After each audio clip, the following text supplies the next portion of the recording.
আসসালামু আলাইকুম ওরহমতুল্লাহ।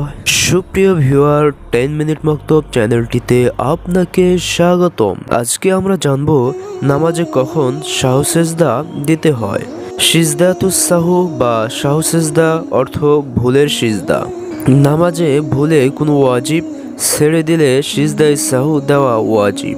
মূলত ওয়াজিব ছুটে যাওয়াটাই সাহু সিজদা ওয়াজিব হওয়ার কারণ। সাহু সিজদার বিধান এখানে সংক্ষেপে তুলে ধরা হলো।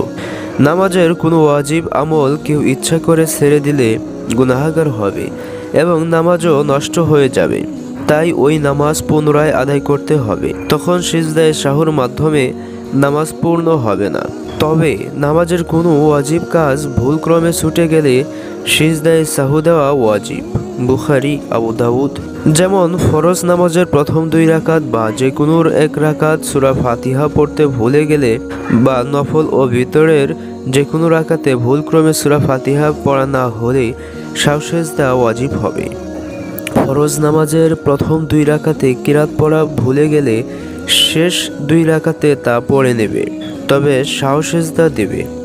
নামাজের তারতিব বা ধারাবাহিকতা লঙ্ঘনের কারণে মুসলিম, ইবনে আবি শায়বা।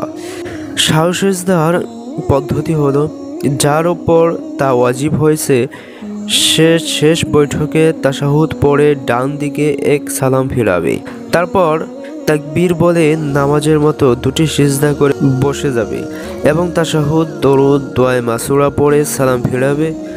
সালামের আগে সিজদা করলে নামাজ হয়ে যাবে। বুখারী, তিরমিজি। এই ছিল সাহু সিজদা দেওয়ার নিয়ম। সুপ্রিয় দর্শকবৃন্দ, ভিডিওটি ভালো লাগলে অবশ্যই একটি লাইক করবেন, শেয়ার করবেন, কমেন্ট করে আপনার মূল্যবান মন্তব্য জানাবেন।